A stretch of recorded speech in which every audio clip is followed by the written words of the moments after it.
Welcome to new TV Telugu. ఇప్పుడు Telangana top news చూద్దాం. కామారెడ్డి జిల్లా పెట్ల మండలం రాంపూర్ గ్రామ శివార్లో గల రామసముద్రం మత్తడి గత 2 రోజులుగా కురుస్తున్న భారీ వర్షాలకు పొంగి పొర్లుతుంది. మత్తడిపై నుంచి నీరు పారుతుండటంతో ప్రజలు అక్కడికి వెళ్లి చూసి ఫోటోలు దిగుతున్నారు. జూకల్ ప్రాంతంలో ఈ దృశ్యం కనిపిస్తోంది. కాకతీయుల కాలంలో నిర్మించిన ఎల్లమ్మ చెరువును పర్యాటక కేంద్రంగా మారుస్తామని మంత్రి పొన్నం ప్రభాకర్ తెలిపారు. ఎల్లమ్మ చెరువు వద్ద గంగానమ్మ తల్లికి ప్రత్యేక పూజ నిర్వహించిన ఆయన హుస్నాబాద్ ప్రాంతంలో కాకతీయులు నిర్మించిన గొలుసు కట్టు చెరువులో ఇదొకటి అని పేర్కొన్నారు. మంచి వర్షాల కారణంగా చెరువు మత్తడి దూకేందుకు వరద నీరు వస్తుందని, ప్రజలంతా పాడి పంటలతో ఆరోగ్యాలతో ఉండాలని ఆకాంక్షించారు. రైతులు నీటిని సద్వినియోగం చేసుకుని వ్యవసాయాన్ని వృద్ధి చేసుకోవాలని సూచించారు. పాసమైలారంలోని సువేన్ పరిశ్రమ ముందు సిఐటియు కాంట్రాక్టు యూనియన్ జిల్లా అధ్యక్షుడు మణిక్ ఆధ్వర్యంలో నిరసన కార్యక్రమం జరిగింది. కార్మికులకు కనీస వేతనాలు అమలు చేయాలని యాజమాన్యం నిరంకుశంగా వ్యవహరిస్తుందని మణిక్ ఆరోపించారు. సమస్యలు పరిష్కారం అయ్యే వరకు ఆందోళనలు కొనసాగిస్తామని ఆయన పేర్కొన్నారు. భారీ వర్షాల కారణంగా సింగూర్ నది నుండి దిగువకు నీరు వస్తుండటంతో శ్రీ ఏడుపాయల వనదుర్గ భవాని దేవస్థానంలోకి వరద నీరు చేరింది. దీంతో అమ్మవారికి అభిషేకము, అలంకరణ, కుంకుమార్చన, నైవేద్యము, ప్రత్యేక పూజలు నిర్వహించి తాత్కాలికంగా ప్రధాన ఆలయాన్ని మూసివేశారు. రాజగోపురంలో పూజలు అందుకుంటున్న వనదుర్గ భవానీ మాత దివ్య దర్శనం అందుబాటులో ఉంది. భక్తులు సహకరించాలని కోరారు. లోయర్ మానేరు జలాశయానికి వస్తున్న నీటి ప్రవాహం తగ్గుముఖం పట్టింది. ఉదయం 36,000 క్యూసెక్లుగా ఉన్న ఇంట్లో సాయంత్రానికి 16,000కు చేరింది.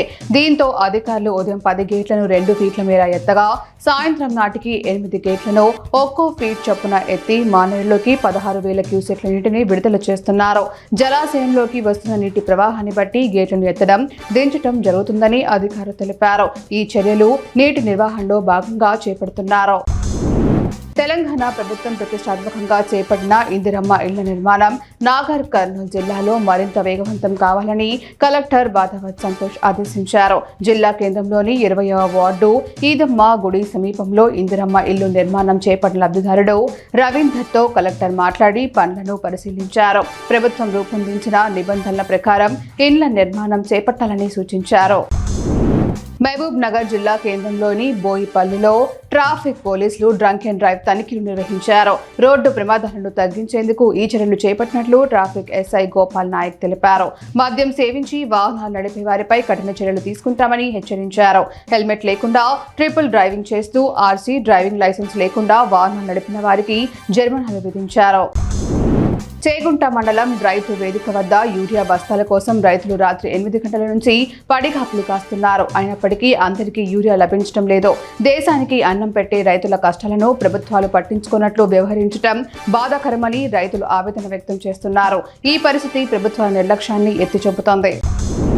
వనపర్తి జిల్లా కేంద్రంలోని గ్రంథాలయంలోని డిజిటల్ లైబ్రరీ సేవలను నిరుద్యోగులు సద్వినియోగం చేసుకోవాలని కలెక్టర్ ఆదర్శ్ సురభి సూచించారు. కలెక్టర్ జిల్లా గ్రంథాలయాన్ని ఆకస్మికంగా సందర్శించి పాఠకులకు పలు సూచనలు చేశారు.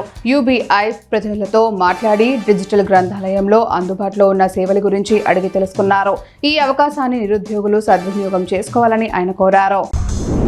గ్రూప్ 1 మెయిన్స్ ఫలితాలను హైకోర్టు రద్దు చేయడంపై మంత్రి పొన్నం ప్రభాకర్ ప్రతిపక్షాలపై విమర్శలు గుప్పించారు. హుస్నాబాద్లో ఆయన మాట్లాడుతూ ప్రతిపక్షాలు పైశాచిక ఆనందం పొందడం దురదృష్టకరమని, నిరుద్యోగుల పక్షాన నిలబడి సూచనలు చేయాలని అన్నారు. నిరుద్యోగులు ఆందోళన చెందవలసిన అవసరం లేదని, జాబ్ క్యాలెండర్ వస్తుందని, ఉద్యోగ నియామక ప్రక్రియ కొనసాగుతుందని, పరీక్షలకు సిద్ధం కావాలని సూచించారు.